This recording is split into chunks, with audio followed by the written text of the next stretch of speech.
ዛሬ ደግሞ የምንመለከተው በተለያየ ጊዜ ለስድስተኛ ክፍል ሚኒስትሪ ኤግዛም ለተፈተኑ ተማሪዎች የቀረበላቸውን ጥያቄ እንዴት አድርጋችሁ እናንተ ጋም እንዲህ ያለ ጥያቄ ብትጠየቁ እንዴት መመለስ እንዳለባችሁ እንመለከታለን ማለት ነው።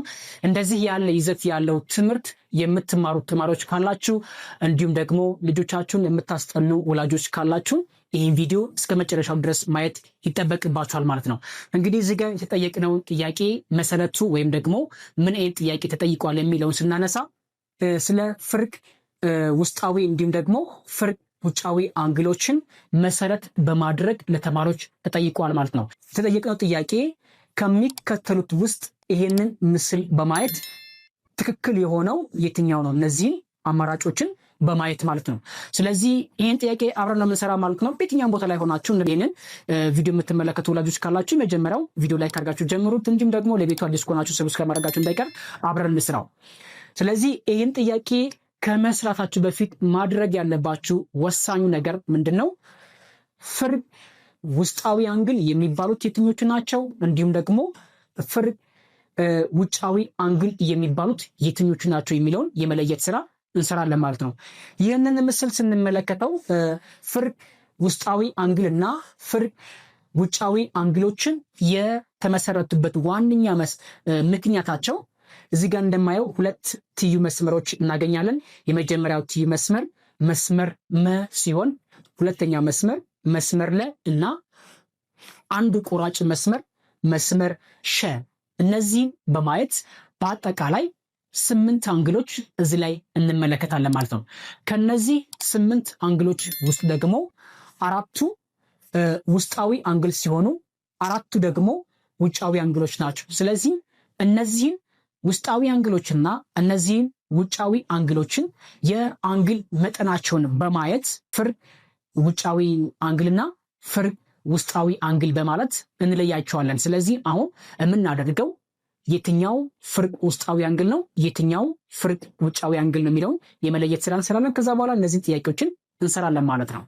ስለዚህ የዚህ ምሳሌ መሰረት አንግል 1 እና አንግል 8 የአንግል ልኬታቸው እኩል ስለሆነ እንዲሁም ደግሞ የሚገኙት ፍርቅ ውጫዊ አንግል ስለሆኑ አንግል 1 እና አንግል 1 ካልኩኝ 8 አንግል 8 ሁለተኛው ደግሞ አንግል 2 እና አንግል 2 እና አንግል 7 እነዚህ በአጠቃላይ እነዚህ ፍርቅ ውጫዊ አንግሎች ብለን ውስጣዊ አንግሎች 3 4 5 6 እነዚህን አንግሎችን በማየት የትኛው ከየትኛው ጋራ ፍርቅ ውስጣዊ አንግል ነው የሚለውን እናያለን ማለት ነው። ስለዚህ አንግል 3 እና አንግል 3 እና አንግል 6 ሌላኛው ደግሞ አንግል 4 እና አንግል 5 አንግል 4 እና አንግል 5 እነዚህ በሙሉ ምኖች ናቸው ማለት ነው። ፍርቅ ውስጣዊ አንግሎች ብለን እንጠራቸዋለን ማለት ነው። ስለዚህ አሁን በቀጥታ የተጠየቅነውን ጥያቄ መመለስ እንችላለን ማለት ነው። ቢኮዝ እነዚህ ነገሮችን ስለተረዳን ማለት ነው። ምናልባት ስለነዚህ በርካታ ቪዲዮዎች ወይም ደግሞ የተሻለ ማብራሪያ የምትፈልጉ ከሆነ በርካታ ቪዲዮ ሰርቼ ዩቲዩብ ላይ ማግኘት ትችላላችሁ ማለት ነው። እነዛ ቪዲዮዎችን በማየት ራሳችሁን ማጎልበት ትችላላችሁ ማለት ነው። ስለዚህ ጥያቄ ሀሌታዋ አንግል 1 እና አንግል 2 ፍርቅ ውስጣዊ አንግሎች ናቸው ነው የሚለው። ስለዚህ አንግል 1 እና አንግል 2 ፍርቅ ውስጣዊ አንግሎች አይደሉም። ስለዚህ ይሄ መልስ መሆን አይችልም። ምክንያቱም እነዚህ አንግል 1 እና አንግል 2 እዚህ ጋር ያሉት ማለት ነው ሲጀመር ውጫዊ አንግሎች ናቸው። ስለዚህ ውስጣዊ አንግሎች ሊሆኑም አይችሉም፣ ፍርቅ አንግሎችም አይደሉም ማለት ነው። ለጋ ደግሞ ስንሄድ አንግል 4 እና አንግል 6 አንግል 4 እና አንግል 6 ፍርቅ ውስጣዊ አንግሎች ነው የሚለን። ስለዚህ እነዚህ ሁለቱም አንግሎች ይሄኛው ሹል አንግል ነው፣ ይሄ ዝቅ አንግል ነው። ስለዚህ መልሱ ይሄ መሆን አይችልም ማለት ነው። ምክንያቱም ሁለቱም አንግሎች ውስጣዊ አንግል ቢሆኑም እንኳን እነዚህ ሁለቱም አንግሎች የአንግል ልኬታቸው ይሄኛው የሹል አንግል የአንግል አይነት ሲሆን ይሄኛው ደግሞ ዝቅ አንግል የአንግል አይነት ነው ማለት። ስለዚህ ሁለቱም ልክ አይደለም ማለት ነው። ስለዚህ መልስ መሆን አይችልም።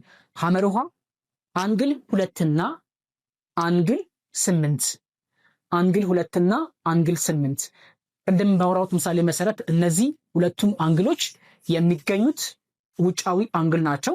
ነገር ግን እነዚህ ሁለቱም የአንግል ልኬታቸው ወይም የአንግል መጠናቸው እኩል ስላልሆነ ወይም እኩል ስለማይሆን እነዚህ ሁለቱም አንግሎች ፍርድ ውጫዊ አንግል ናቸው ብለን መሰየም አንችልም። ምክንያቱም ይሄኛው ዝቅ አንግል ነው፣ ይሄኛው ደግሞ ሹል አንግል ነው። በአንግል ልኬትን እኩል አይደሉም ማለት ነው።